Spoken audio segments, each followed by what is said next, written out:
Alors, les acouphènes dans l'histoire, est-ce que c'est quelque chose qui est récent, ou est-ce que c'est quelque chose qui est ancien? Eh ben, c'est plutôt ancien. Ce qu'il faut voir, c'est que déjà, au temps d'Aristote, le phénomène était connu. D'ailleurs, je crois que les soignants de l'époque disaient aux personnes « Allez dans les milieux bruyants, comme ça vous n'entendrez pas les sons qui sont à l'intérieur de vous ». Il a fallu attendre jusqu'au XVIIIe siècle pour arrêter de dire que les acouphènes étaient une maladie mentale. Il a fallu attendre le XIXe siècle pour que la science commence à se pencher sur le problème et tout simplement déjà faire comprendre aux gens que c'était pas une maladie mentale. Donc c'était déjà un premier pas. À partir du XXe siècle, à partir de 1934 exactement, on a un médecin, un docteur, un ORL, je ne dis pas de bêtises, je crois qu'il était ORL, qui s'appelait le docteur Costen.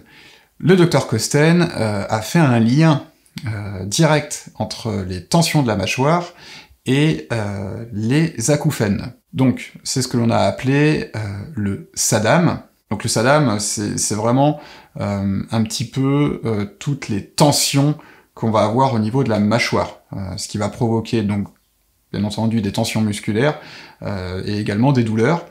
Mais c'est vrai que ça a été identifié en 1934 grâce à ce médecin, le docteur Costen. D'ailleurs, c'est ce qu'on appelait au début le syndrome de Costen, qui a vraiment identifié le lien entre les tensions de la mâchoire et les acouphènes. Ensuite, à partir des années 80, on a le professeur Jas Terboff, j'espère que je ne dis pas de bêtises en disant son nom, qui a créé ce que l'on appelle la TRT. Donc ce monsieur, qu'est-ce qu'il a créé? Il a créé un protocole de thérapie sonore qui était en lien également avec les émotions. Donc je reviendrai dans un module un petit peu plus loin dans la formation sur la TRT, mais il faut savoir que vraiment dès 1980, il y a quand même des gens qui se sont penchés sur le phénomène acouphène de manière un peu plus sérieuse, en essayant de proposer des solutions aux personnes qui étaient en souffrance.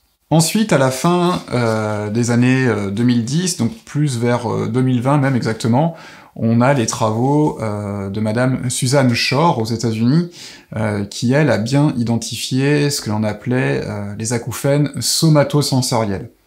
Donc les acouphènes somatosensoriels, c'est des acouphènes qui vont être provoqués par des tensions, par exemple, moi personnellement, lorsque je bouge la mâchoire, le cou d'un côté ou de l'autre, ça va faire complètement varier mes acouphènes.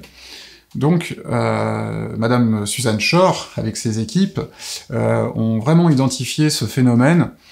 Si vous voulez, c'est des informations musculaires, en fait, qui vont passer par une zone du cerveau, qui s'appelle d'ailleurs le noyau cochléaire dorsal, et si vous voulez, ces informations somatiques transitent par ce carrefour, cette partie du cerveau, et ce qu'il faut savoir, c'est que le noyau cochléaire dorsal, en plus de recevoir des informations somatiques, reçoit les informations auditives.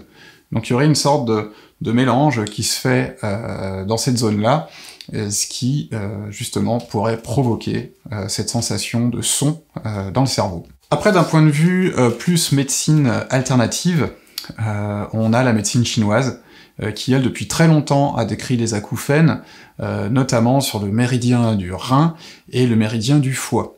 Ensuite, toujours dans les médecines alternatives, il y a aujourd'hui une personne en Angleterre qui est thérapeute, qui s'appelle Julian Cohen-Hill. J'apprécie énormément son travail, car c'est un monsieur qui a souffert pendant plusieurs années d'acouphènes et qui aujourd'hui n'en a plus. Mais ce qui est surtout intéressant, c'est de voir qu'il a développé tout un protocole en lien sur le stress chronique, et surtout sur un rééquilibrage du système nerveux. Donc grâce à tous ces écrits, ces traces, ces recherches scientifiques, grâce aussi à la médecine alternative, on peut faire vraiment une identification des mécanismes des acouphènes. Donc ce qu'il faut bien identifier, c'est qu'on a vraiment trois grands phénomènes qui peuvent potentiellement activer les acouphènes. Le premier grand phénomène, c'est la perte auditive.